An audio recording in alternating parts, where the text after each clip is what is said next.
I want to ask you a question. What is really a discovery and what is an invention? Invention on one side is creating something new, innovative, out of the box. Discovery is just finding the unknown. Sometime back, I was trying to look for a knee surgeon for my grandmother, and it posed me a very interesting question. How do I find this knee surgeon? Where do we find these contacts? How do you look for them? I mean, the most obvious choices are that you'd probably go post on Facebook, I'm looking for a knee surgeon. Or you'd ask your friends, do you know a good guy?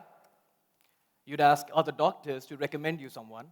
But the real chances are that I'm not going to be able to find or look exactly of where I can find this guy.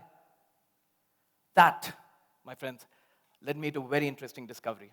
And the discovery was that I realized when I look up into my phone, I have a knack to save each one of my contacts in reference to what they are, who they are, or what relationship I have with them. Let's try and experience it together. If all of you would take out your phones, go into contacts, hit search, and type in a doctor.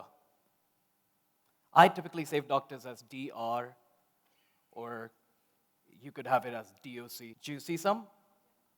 How many did you get? 2, 3, 15. Oh my God. All right. 4.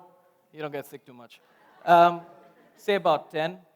But let me assure you, despite of these numbers, you have at least 100 times more doctors already in your network that you're not even aware of. How did this come by? This is the roots of our discovery that make us create an interesting product called Linkladder. Now, what Linkladder does, it's a very interesting product. It's one of its app that lets you see or know who to contact when you're looking for a certain person. So if I'm looking for a doctor, it would actually return a count of how many doctors my friends might have so that I could contact them. Now suddenly things change, right? It becomes interesting because now when I look for a surgeon, when I look for a tutor, when I look for a gardener, when I look for all these people in our daily lives, I don't know who to ask. But if I get a count of how many people I can ask, things become suddenly easy. Do I really know all my contacts? Each one of us has thousands of entries of people saved in our address books, right? Do we all know all of them? I save the guy who comes and installs broadband on my system. I even save his numbers just to let him know that, or just so that I can pick up his call. But do I really know all my contacts? I could literally be saved as Gary TEDx after you guys walk out of here, right? But that's our knack. I interact with so many people. I go into conferences, and I just save numbers here and there.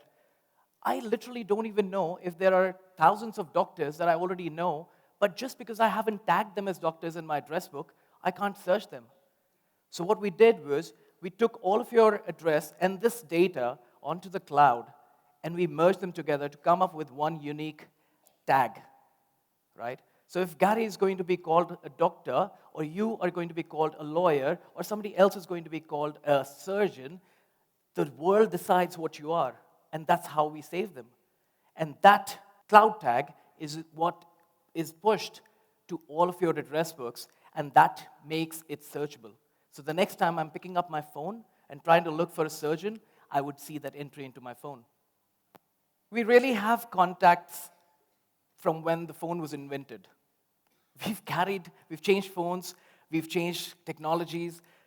Right from the time, from 1876, as it shows in the picture, to the new Apple Watch right now, we've literally carried our contacts, and these are our treasures. We've never let them go. We've backed them up, we've saved them up, we've transferred them, we've written them around, but we've never let them go because these were our treasures, right?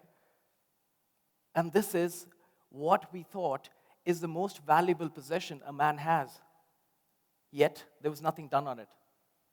I know there are a lot of concerns in terms of privacy. I mean, these contacts are yours, right? But guess what? Facebook, Twitter, LinkedIn, a lot of other apps, They've actually taken your contacts away from you as it is. They're using it to suggest and build your own networks.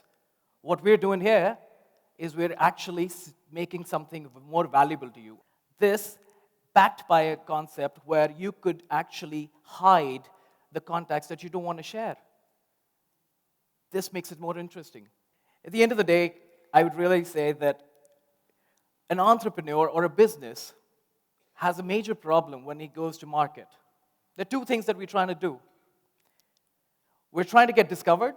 Somebody should come and find me. Or we're trying to look for people.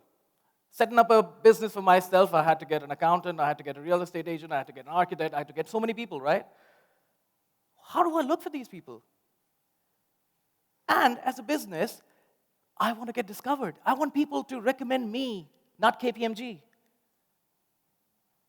How do I get in front of people through my own network? I literally have thousands of people around me who could recommend me. How do I put myself forward in front of them?